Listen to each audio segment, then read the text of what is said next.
वाराणसी की यात्रा। गर्मियों की छुट्टियां थीं। मैं अपनी बुआ से मिलने वाराणसी गया।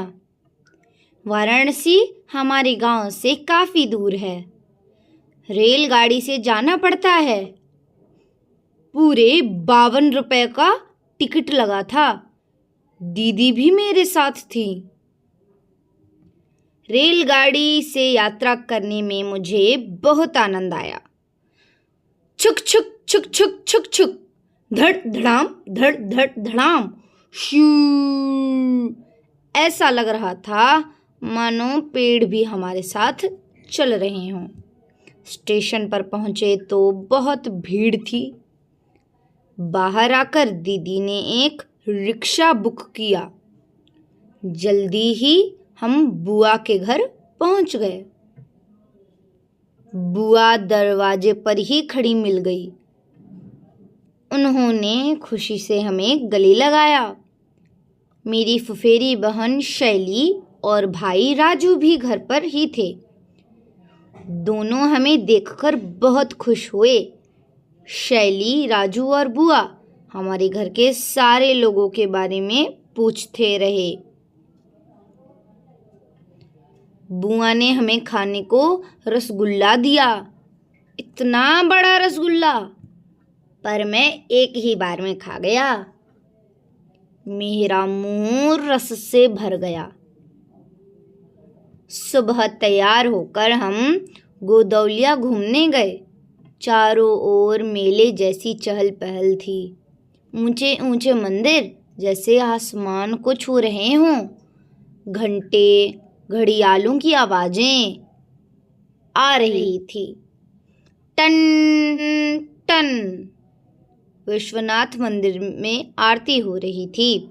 सब लोग फूल और प्रसाद लेकर मंदिर जा रहे थे। मैं भी फूल लेकर गया।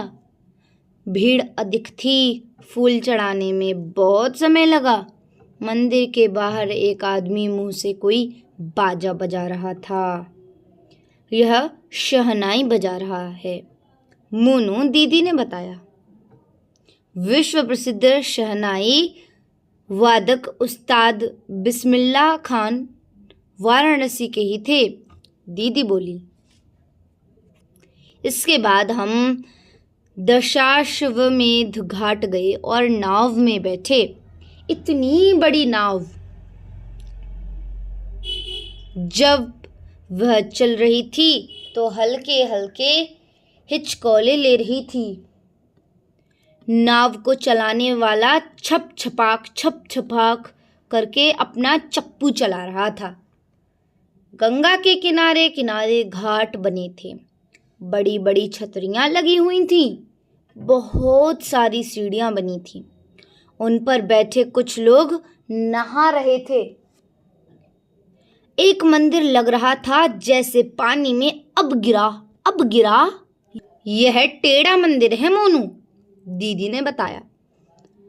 कैसे रुका हुआ होगा वह मंदिर, मैं सोचता रहा। दोपहर को हम बहुत बड़े विद्यालय में गए। दीदी बोली, मोनू, यह बनारस हिंदू विश्वविद्यालय है।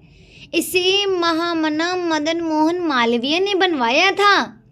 यहाँ देश विदेश से लोग पढ़ने आते हैं। दीदी और मैं संकट मोचन मंदिर भी गए। भूख लगी थी। दीदी ने गरम जलेबियां खिलाई, लस्सी भी पिलाई। कुछ लोग बाटी चोखा खा रहे थे।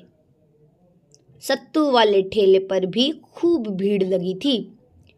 अगले दिन हम सारनाथ गए। वहाँ हमने एक बड़ी इमारत देखी। वहाँ बड़ी बड़ी मूर्तियाँ और बहुत सी पुरानी वस्तुएं रखी थीं। दीदी ने बताया कि उसे संग्रहालय कहते हैं। संग्रहालय में अशोक की लाट भी रखी थी, जिसके ऊपरी हिस्से में 4 सिंह बने थे। दीदी ने बताया कि हमारे देश का राज चिन्ह उसी से लिया गया है।